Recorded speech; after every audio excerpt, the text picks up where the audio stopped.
Hello friends, स्वागत है आपका अपना YouTube channel popular study point में। जैसा कि मैंने आप लोगों को पहले भी बताया कि अभी मैं जितने भी वीडियोस अपलोड कर रहा हूं वह आने वाले मैट्रिक की परीक्षा को देखते हुए मैं अपलोड कर रहा हूं। मैं सारे के सारे चैप्टर वाइज वीडियो अपलोड करूंगा, बस आप लोग अपना प्यार इसी तरह बनाए रखिए। आज हम लोग सॉल्व करेंगे निर्देशांक ज्यामिति चैप्टर के यह बहुत ही महत्वपूर्ण सवाल को। तो हम लोग देखते हैं, इस सवाल को अक्सर एग्जामिनेशन में पूछा जाता है। तो देखिए, इस सवाल को हम लोग एक बार पढ़ते हैं। क्वेश्चन में लिखा हुआ है y का वह मान ज्ञात करें जिसके लिए बिंदु P 2,-3 और Q 10, y के बीच की दूरी 10 मात्रक है। क्या दिया हुआ है? बीच की दूरी 10 मात्रक है, ठीक है ना। इसमें दो बिंदु दिया गया है और बीच की दूरी का मात्रक भी दिया गया है, कितना? 10 है ना। तो हम लोगों को निकालना है y का मान। किसका मान निकालना है? y का मान। यहाँ पे देखिए लिखा हुआ है y का मान ज्ञात करें। तो सबसे पहले हम लोग बिंदु लिखते हैं। एक चीज़, इसको बनाने से पहले हम आप लोगों को बताना चाहेंगे कि इसमें क्या लिखा हुआ है, बीच की दूरी दिया हुआ है ना। तो आपको इसको बीच की दूरी के फॉर्मूले पे बैठाना होगा। जिसको बीच की दूरी के फॉर्मूले पे बैठाना नहीं आता है, कोई बात नहीं है, हम आप लोगों को बताते हैं कि बीच की दूरी का फॉर्मूला क्या होता है। बीच की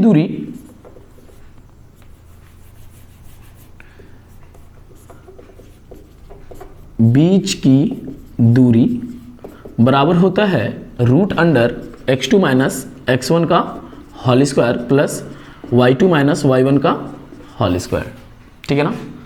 x2 - x1 का whole square plus y2 - y1 का होल स्क्वायर। अब बहुत बच्चों के मन में यह होगा कि x2, y2, x1, y1 कैसे निकालते हैं। तो इसको निकालना सबसे आसान है। देखिए, आपको यहाँ पे दो बिंदु दिया हुआ है, P 2,-3 और Q 10, y, ठीक है ना। P दिया हुआ है 2,3 और Q दिया हुआ है 10, y, ठीक है। अब हमेशा याद रखना है कि यह पहले वाला हमेशा x होगा और ये बाद वाला y होगा। कभी ऐसा नहीं हो सकता है कि दोनों x हो जाएगा या दोनों y हो जाएगा। एक यदि x होगा तो दूसरा y होगा, फिर उसी तरह यह भी x होगा और यह भी क्या होगा? y होगा। चूंकि यह बिंदु पहले दिया गया है तो ये दोनों 1 होगा और यह बाद में दिया गया है तो ये दोनों 2 होगा।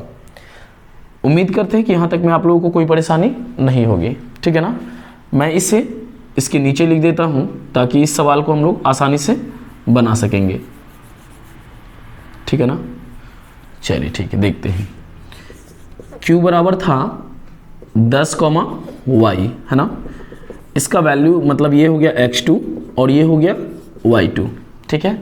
आपके सवाल में दिया हुआ है कि बीच की दूरी 10 मात्रक है, ठीक है ना। तो बीच की दूरी यहाँ पे लिखा हुआ है ना, इस सवाल में देखिए क्या है, यहाँ पे लिखा हुआ है बीच की दूरी।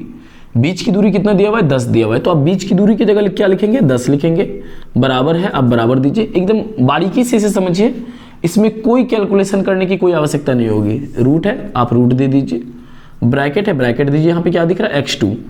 x2 का मान क्या है? 10 है, तो आप लिखिए 10, माइनस है तो माइनस बैठाइए। यहाँ x1 का मान कितना? 2, तो आप 2 बैठाइए का होल स्क्वायर प्लस y2 का मान कितना दिख रहा है?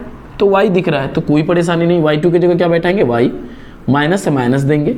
y1 का मान कितना है? -3। हम जानते हैं कि माइनस और माइनस क्या हो जाता है? प्लस हो जाता है। 3, इसका क्या? होल स्क्वायर, ठीक है। मैं आपको यह सवाल बिल्कुल आसान तरीके से बताने जा रहा हूँ और इसमें कोई बड़ा कैलकुलेशन करने की कोई आवश्यकता नहीं होगी। पहले टाइप में आप यदि इसे सॉल्व करना चाहेंगे लंबे प्रोसेस से, तो आपको द्विघात समीकरण के तरह y का मान निकालना होगा, लेकिन इस मेथड से आपको कोई द्विघात समीकरण पे बनाने की आवश्यकता नहीं होगी। देखिए क्या करते हैं हम लोग। हम सभी जानते हैं कि यदि x² बराबर 4 होता है तो x बराबर ये स्क्वायर रूट में बदल जाता है, ठीक है। उसी तरह यदि अभी हम आपको यह कह दें कि √x बराबर 5, तो x बराबर क्या हो जाएगा? 5 का स्क्वायर। मतलब यह है कि जब ये रूट हटता है तो स्क्वायर आ जाता है और स्क्वायर हटता है तो रूट आ जाता है। इस चीज़ को केवल ध्यान में रखना है। क्या होता है? स्क्वायर हटता है तो रूट चढ़ता है और रूट हटता है तो स्क्वायर चढ़ता है। स्क्वायर हटता है तो रूट और रूट चढ़ता है तो हटता है तो स्क्वायर, ठीक है ना। तो अभी हम लोग क्या हटाएंगे? रूट हटाएंगे। तो रूट हटाएंगे तो इस 10 पे इधर आके क्या हो जाएगा? स्क्वायर हो जाएगा। देखिए यहाँ पे रूट हटाए तो क्या हो गया? स्क्वायर। तो रूट हटाए तो 10 पे क्या हो गया स्क्वायर। अब ये 10 में से 2 घट जाएगा 8 का स्क्वायर और ये y प्लस 3 का क्या हो जाएगा होल स्क्वायर। इसीलिए क्योंकि इसका ये रूट यहाँ स्क्वायर में बदल गया तो 10 का स्क्वायर कितना हो जाएगा 100 हो जाएगा। 8 का स्क्वायर कितना हो जाएगा 64 प्लस y प्लस 3 का क्या हो जाएगा स्क्वायर हो जाएगा। ठीक है, कोई परेशानी नहीं है। 100 हो गया, ये प्लस इधर आएगा तो क्या होगा माइनस होगा। हम सभी जानते हैं कि प्लस इधर आता है माइनस, माइनस इधर आता है प्लस, बराबर किस साइड हो गया y प्लस 3 का होल स्क्वायर। ठीक है ना, तो 100 में 64 घट जाएगा कितना होगा 36 बराबर y प्लस 3 का क्या होल स्क्वायर। ठीक है, अभी जस्ट देखिए, अभी हम लोगों ने क्या बताया था, स्क्वायर हटता है तो क्या चढ़ता है रूट चढ़ता है। तो जब हम लोग y प्लस 3 का मान लेंगे और ये स्क्वायर हटेगा तो ये स्क्वायर क्या हो जाएगा रूट में बदल जाएगा। ठीक है, अब बस हो गया, कोई परेशानी की कोई बात नहीं है। अब हम लोग क्या करेंगे, 36 का रूट क्या होता है 6 होता है, ये y प्लस क्या हो गया 3 हो गया। ठीक है, अब जब हम लोग y का वैल्यू लेंगे तो 6, ये प्लस इधर आके क्या हो जाएगा माइनस हो जाएगा, मतलब कि y बराबर 6 में से 3 घट गया 3, यही हमारा क्या हो गया आंसर हो गया। ठीक है ना, आप लोग एक बार इसे फिर से पुनः देखिए, मैं आपको एक बार फिर से इसे बता देता हूँ कि ये कैसे बनता है ताकि आप लोग को कोई परेशानी ना हो। फिर से एक बार देखेंगे, बीच की दूरी का मान आपके सवाल में दिया हुआ है कि बीच की दूरी का जो मात्रक है वो 10 है, बराबर है, ये फॉर्मूला होता है x2 माइनस x1 का whole square plus y2 minus y1 का होल स्क्वायर।